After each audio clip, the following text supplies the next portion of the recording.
Can you teach the kids watching how can they practice speaking in English? How do they learn? How do you learn? I don't know. Come on, share some tips. Yeah, and I absolutely love these. What will you tell the kids? Oh! Knock it off, man. All right, so right. Yellow CARD 왼손 넘으면 침범이야 babe 매너는 여기까지 is my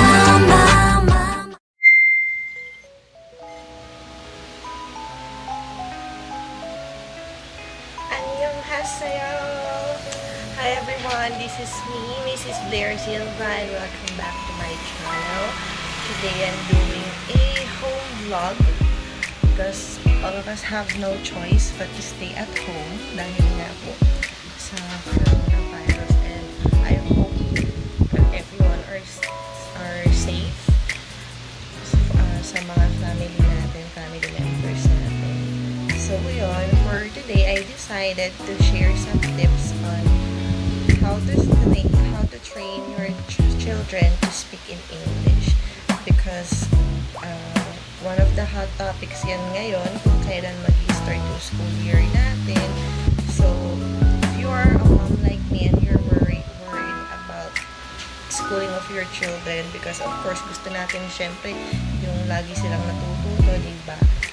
So I'm sharing some tips on how to teach or train your children to speak English, how to start, how to speak more fluently, and how you can be comfortable as a parent also to speak in English, because that is very important. So bakit I decided to share some tips, kasi for number one, gusto ko sana mag-share kung paano share ng tips or how do I review my children, how do I teach them. But still, kasi naisip ko na sa vacation period pa naman tayo. So let's start with something very, very light and very, very easy na pwede natin ma-incorporate in our daily routine. So, yun, English. Kasi as we all know naman na English is the medium of instruction here in the Philippines. And I also believe it is a universal language, because kahit magpunta ka sa ibang bansa, diba, if there's a language barrier, yung English talaga yung nagko-connect sa iba-ibang lahi. So, that's the common denominator. Most common denominator ng mga tao.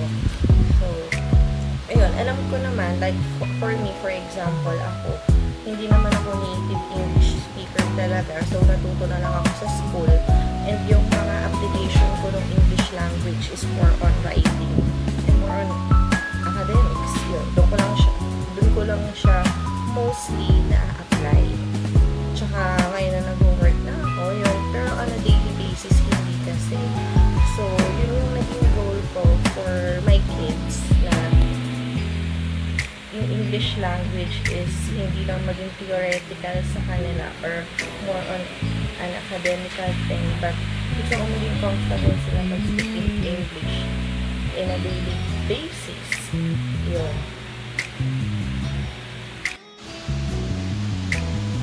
Tsaka nag-chat na ng orders. Tsaka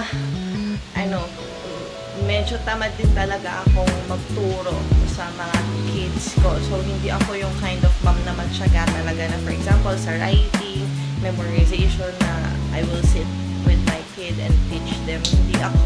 Hindi kasi ako ganun. More on, natuturuan ko sila on practical way. Ayun. So, let's start. So for our tip number one, ayan, this is for the parents. Our number one tip is be an English speaker yourself. Yes, tama po yan. Tayo po muna ang dapat matuto how to speak in English. So, paano natin tuturuan yung kids natin kung tayo hindi marunong, di ba? Kung marunong ka naman mag-English like me, pero hindi ka comfortable na in a daily basis is yun yung language na gamitin mo. Kasi of course, that would be very weird, di ba? So, you have to practice too. So, sa'yo talaga magsisimula yung pag-practice. This is a very helpful tip Kasi tip to sa akin ng friend ko na ngayon is nasa Michigan na. Nasa ibang bansa na siya. Foreigner yung asawa niya. Her name is Shen Hopkins. Hello, sis! Ayan. So, she taught me na for me to be able to successfully train my kids to speak in English, kailangan ako muna yung English speaker. Kasi ako yung lagi nilang nakakausap, right? Doon na yung mga mommies na stay at home. Tayo yung laging nakakausap ng mga kids natin. So, kung hindi kayo comfortable, katulad ko before, hindi comfortable na mag-speak in English, lalo na sa bahay, di ba? Kung kasama niyo pa yung mga in-laws niyo or your parents niyo. Lalo na kung may husband kayo katulad ko na mukhang asar, nabibusitin ka talaga, na trying hard ka na nga, di ba?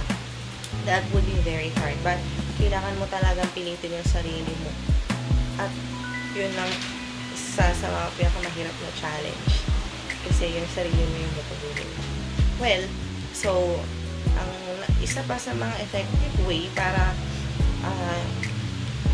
be an English speaker too is to constantly interact with people na comfortable sila mag-speak in English. Kahit sa chat lang. So, find friends, yung mga Englishero, mga konyo-konya yung friends. Ayan, ipag-chat nyo, mag-English only policy kayo, ganyan. And then, watch English films, English TV series, kasi dun ka makakapulot ng mga English words, dun ka matututo, diba? So, yun. Para maging English speaker ka.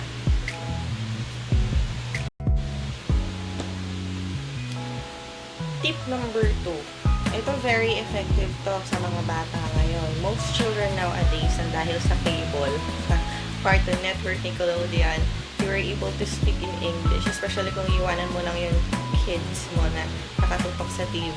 Of course, with supervision naman, anything, as I've said before, anything extreme is bad, is dangerous. Extremely lax, extremely strict, that's gonna be dangerous for your kids. So, with adequate supervision, please. So, this one, sige, try natin mag straight English. Oh my gosh. So, this tip number 2, you let your children watch, be exposed to English programs. I think that is very effective with Akio because that's how I initially taught him or engaged him in the English language. So, at first, he will watch films like Mickey Mouse and then Nickelodeon, SpongeBob. Kids love SpongeBob. And there, as much as possible, I minimize or I prohibit Tagalog or Filipino programs in our room so he will not hear any Tagalog. And then from there, talagang nasanay siya na for English lang. And I think nakatulong din yun kasi sa school niya before, sa Sagrada, as in pure English lang yung ginagamit nilang language doon. And most of his classmates were foreigner. Ayun, so, kasi ang hirap kung gusto mo siyang matuto ng English pero yung immersion niya is puro Tagalog. Ito, nahirapan ako kay Yodge kasi yung mga programs na pinapanood niya is English, but then again, the people that surrounds him, Tagalog yung salita nila, and ako lang talaga yung nagta-trying hard na mag-English kami kaya sa kanila. So, ang hirap nun. That's beneficial kasi bilingual naman talaga tayo sa school, di ba? We have to learn Filipino, we have to learn Tagalog, which is doon nahirapan si Akio kasi pure English siya, and then come grade 1, come kinder, may a little bit of Filipino subject, bulol siya. He cannot express himself straightly, or he's not comfortable with using the Tagalog. Doon medyo mababa yung grades niya, but I don't mind. Ayun lang, pero syempre, di ba, ayun nga, good yun na bilingual, pero at a learning stage, like yung kay Yodge, mahirap yun. If you are going to teach your kids a certain language, be decisive. Kung gusto nyo ba Tagalog unahin or English.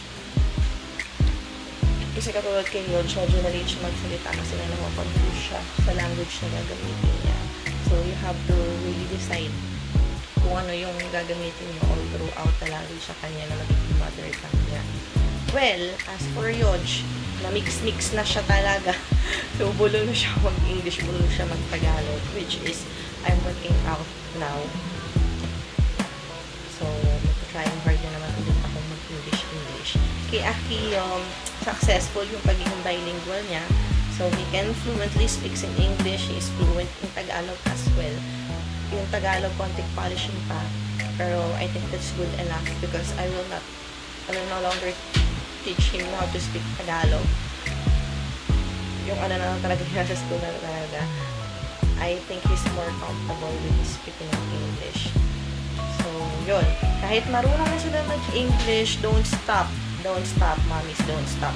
Because, nakakalimutan nila yan. Bata pa sila. Yung outside world, outside the house, Tagalog pa sila. So, if you're gonna, unleash them, make so, yun.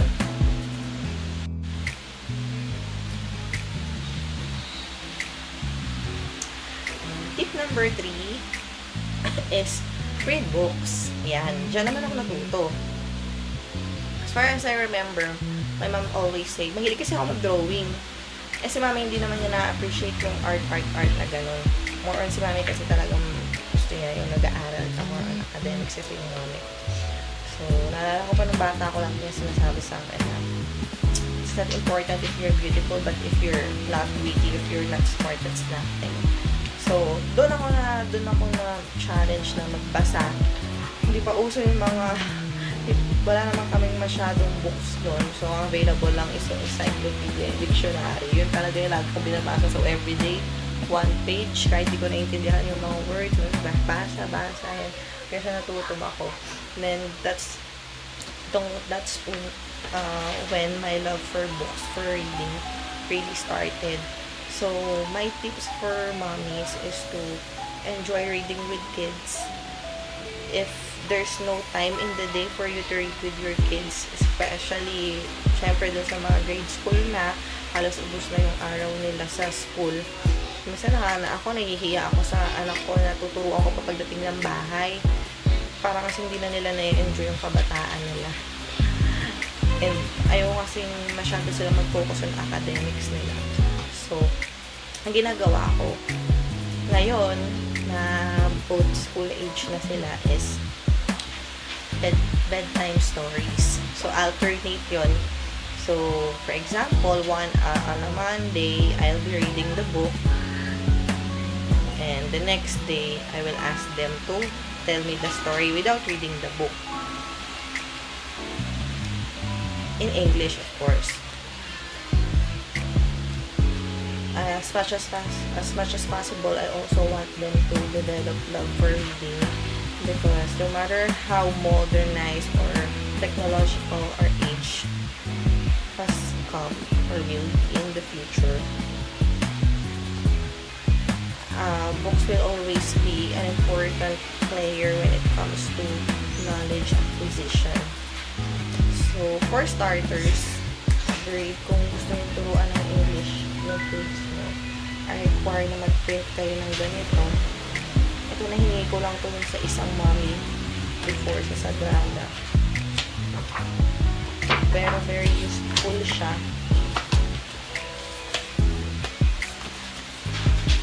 Ayan.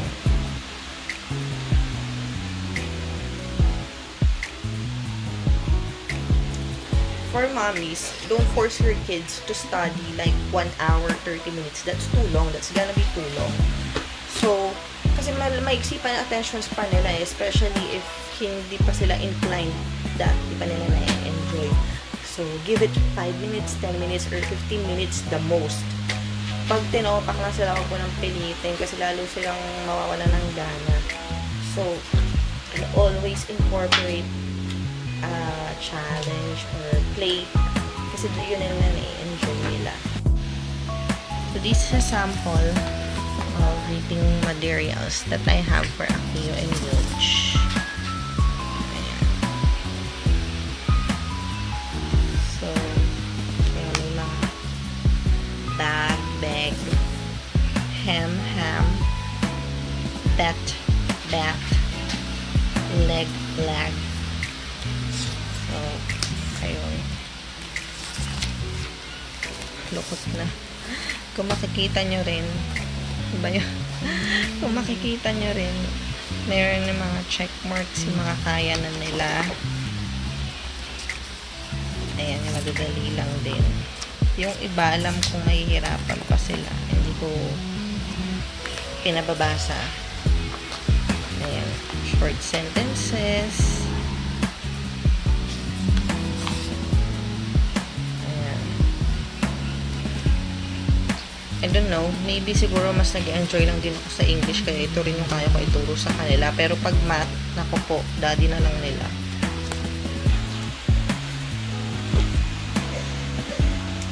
And then, I don't force them.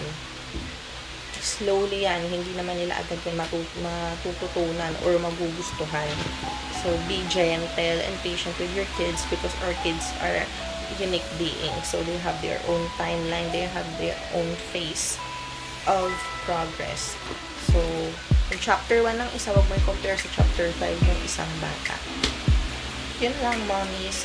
And, always immerse them to something that they will enjoy. Kasi I believe na sa fun times, mas doon natututo ang kids talaga. Like for example, kay Akio, mas natututo siya of certain things sa YouTube Kids, sa panonood niya, sa pag-play niya. Doon niya naiintindihan lahat. So, hinahayaan ko lang siya. Again, with adequate supervision. I have this link, family app sa Samsung, sa Android. I think it also has a version, an iPhone, an Apple version. So, dun ko minomonitor yung mga online activities nila na nasusupervise ko at the same time na-restrict ko. So, yun. Ano pa ba? Just let them be happy. Let them explore themselves. Let them know themselves more by giving them some playtime.